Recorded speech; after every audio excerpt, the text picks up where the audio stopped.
achieved.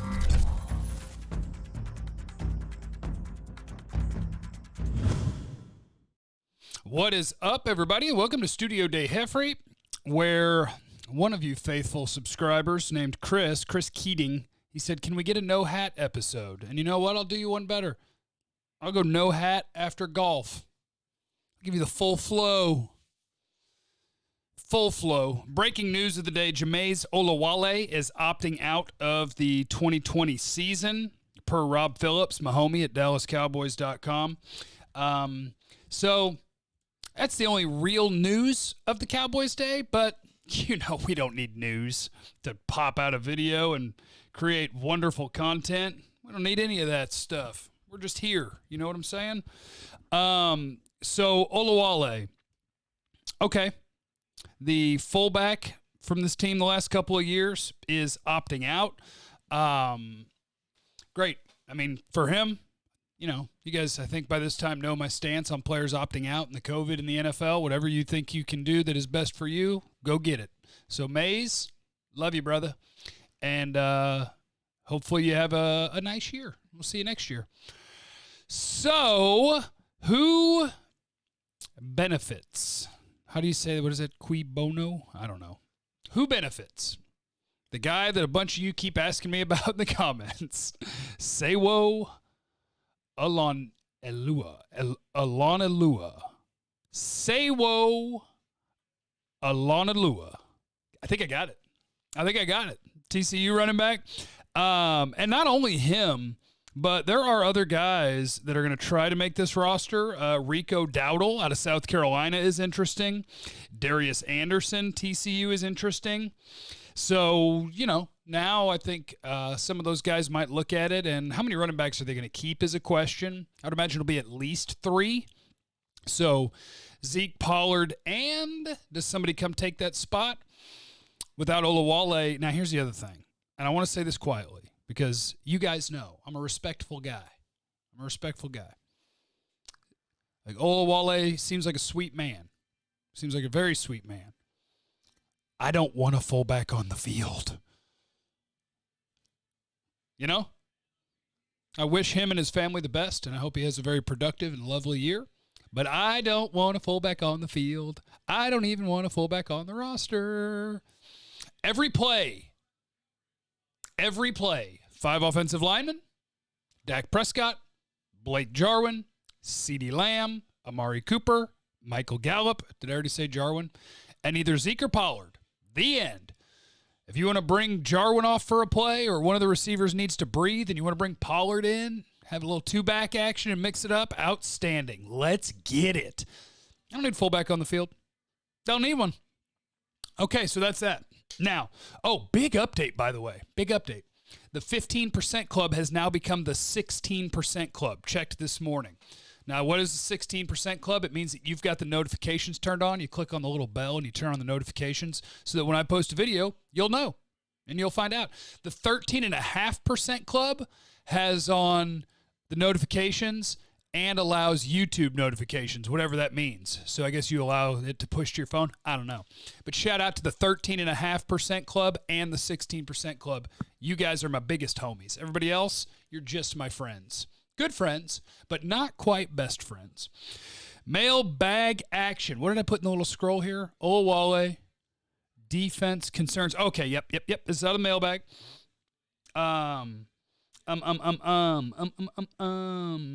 Here we go.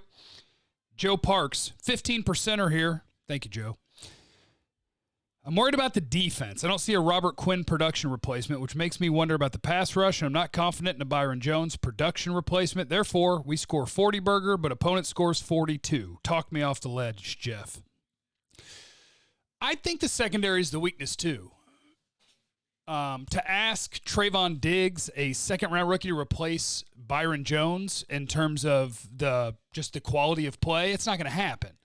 What everybody is hoping for and what I'm hoping for is that it's schematic, it's coaching, it's less predictability, it's better field position with your special teams helping out. It's causing turnovers. Because if you go back and look at last year, I think the Cowboys actually did pretty well in terms of defensively, yards per play and points per drive. Like, they were middle of the league or better at those things. But I don't care about that stuff. Force some turnovers, force some turnovers. Offense, go score touchdowns. Don't be running the kicker out here all the time. Tired of seeing the kicker. I like seeing Forbath. I like seeing a guy who's going to make his kicks. So hopefully Greg the Leg can handle up on that. Okay, so yes, Byron's going to be tough to replace. Could Cheeto play better than he did a year ago? He could. Could Jordan Lewis or Anthony Brown play better in the slot than they got out of that position a year ago? Yes, I will call that likely. And can Cheeto, did I already say can Cheeto be better than he was a year ago? He can. And Trayvon Diggs, hopefully, can be a quality starter as a rookie. But, yeah, the cornerback group to me is the spot where I worry about, well, not just the cornerback group, but the secondary as a whole. Clinton Dix and Xavier Woods as well. They have the potential to be solid. I think all those guys individually, there's times where I really like them. But it's just there's not a level of consistency there. What you're hoping for on the defense, I'm with you. You don't have a Robert Quinn replacement. And the only reason I say that is because I think it's incredibly unfair for a dude who's been out of the league for a long time for us to expect Aldon Smith to just show up and be a double-digit sack guy. It's the goal. It's the hope. And if it happens, it dramatically improves your defense. It dramatically improves your pass rush.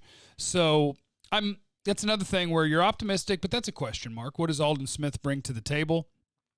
Robert Quinn, man, pass rush win rate, that stat loves Robert Quinn. He destroys that stat. So for Tyrone Crawford, will he ever be a Robert Quinn pass rusher? No. Can Aldon Smith be? Yeah, he was before. He was incredible, but it's been a half decade. So no, I don't think you're replacing Robert Quinn. Aldon Smith can. I'm just not going to put that on him. It's too early. Let the man show up and play his way in and keep his life going in the right direction, and let's rock and roll and just see what happens. I think the biggest thing that could help is the defensive line, the interior. With Poe and McCoy as your starters, and then Antoine Woods and Neville Gallimore as your second group of D tackles. And maybe Tristan Hill makes the team. I just don't know how. I keep seeing everybody saying that Tristan Hill is going to be the fourth defensive tackle, and I have no idea how they're doing that. Like, is Antoine, you're having Antoine Woods be the odd man out if you're doing that, but now you've got literally one nose tackle. You've got one technique defensive tackle in Dontari Poe. I don't think so. I think they'll have two nose tackles and two under tackles, the three technique. So to me, it's Dontari Poe and Antoine Woods. And it is Gerald McCoy and Neville Gallimore. You just picked him. This coaching staff has a vested interest in him making it. So I don't see how Tristan Hill makes the team, although I see so many people saying it like it's a foregone conclusion because he was picked in the second round. I just don't see it. Let me see here. Eli Austin. He says, you are my favorite YouTuber. Sucking up gets big points with me. Big points. So thank you, Eli. I love you.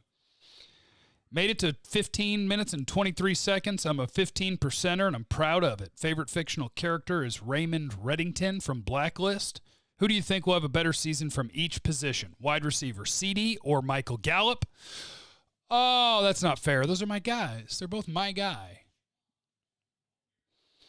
Gallup's a safer pick, right? He's already had an 1,100-yard season.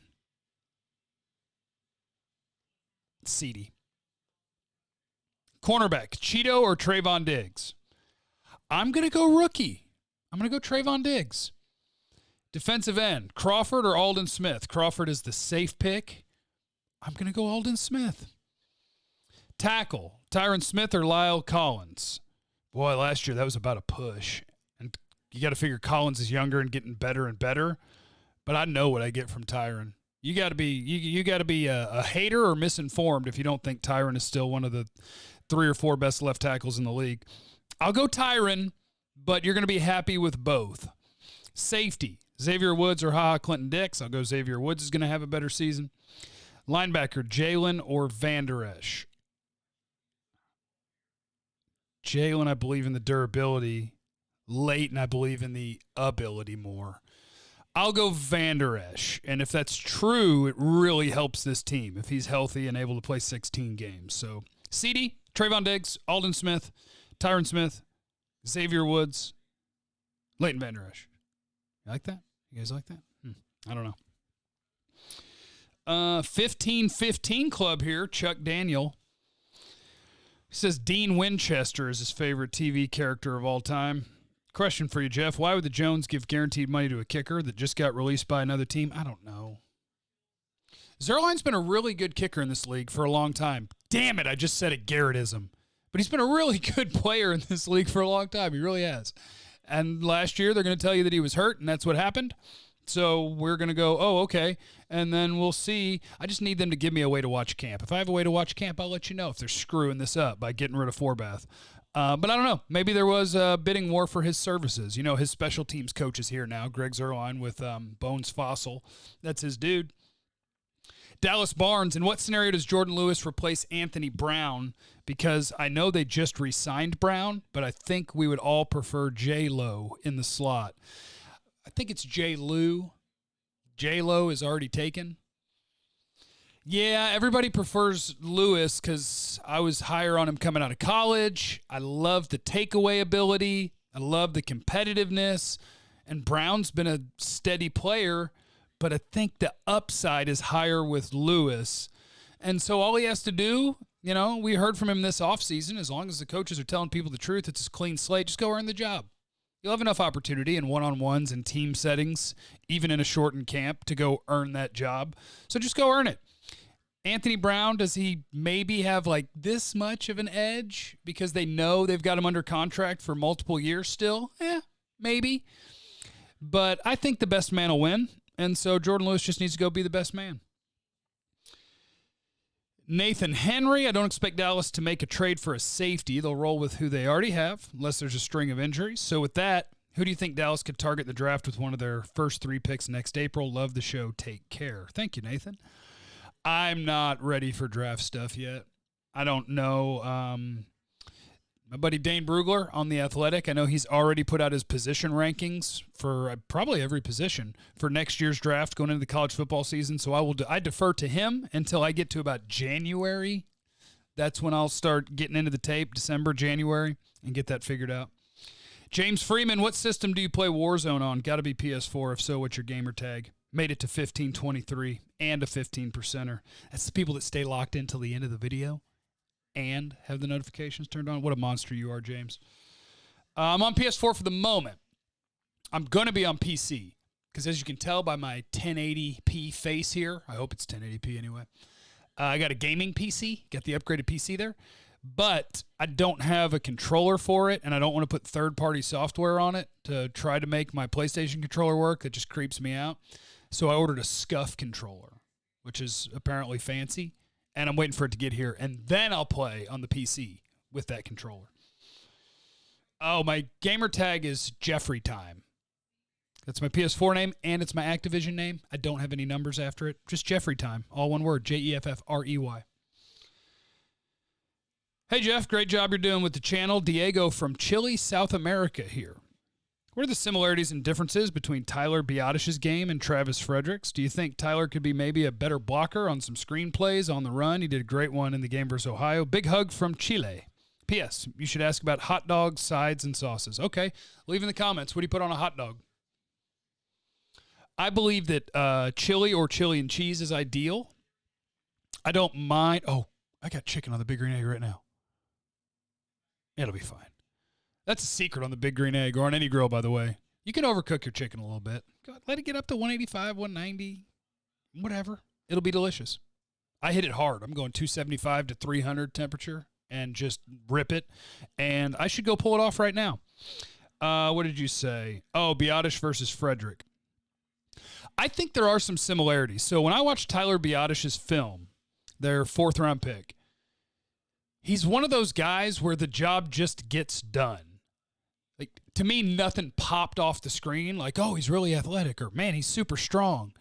He's just able to play the positioning battle, and he's able to get where he wants to, and he's able to get people sealed and turn the way he needs to. I think Frederick, at least 2 and 3 years ago, was probably stronger. But again, this is last year's tape, and people are saying that 2 years ago that Biadasz, when he didn't have a hip or a shoulder bothering him, was an even better player. So a lot of people have high hopes for him, and it would be really cool if he came and took that center job. Danny Schimberg, 15-23 club and part of the 15%. Jeff, are you a fan of edge rushers getting numbers in the 50s, or do you prefer seeing numbers in the 90s like a normal person? Depends. If the majority of the time their hand is on the ground, I want their number in the 90s. If the majority of the time they're standing up, I want their number in the 50s. That is all. Sean, you see, this is how you get your comment read. Jeff, man, you're my favorite Cowboys reporter. And I was wondering if you could give a shout-out. Oh, he wanted a shout-out. That's why he sucked up there. Good call. Give a shout-out to my music podcast where we talk about local music and have fun. It's called The Dave and Sean Show. Check us out. Sure. Jeff, what is your go-to Cowboys game day food and drink combo? If I'm around people, it's beer. If I'm by myself at the house, I'll either make chicken wings or I'll order chicken wings or I'll order pizza, and I'll have Dr. Pepper or Cherry Coke. But if I'm around people, I will have cold beer and sometimes liquor, and still prefer to make chicken wings. That's probably, I got to get these chicken wings. So that's going to be enough for today. I love that I'm getting so many questions from you guys. Remember, leave those in the comments every day. Let me know in the comments if you're part of the 16% club, because I appreciate you guys. And leave in the comments, what do you put on a hot dog? And, yes, Bright said, did homie just say love you, bye? I'm dead. Don't worry. Happens to the best of us. Yeah, I probably was used to being on the phone with Amanda and forgot that I was doing a YouTube video and said love you, bye, but whatever. We good here? I'm good here. How many people are still locked in? Check me out. 1652. If you made it to 1652, let me know. Love you. Bye.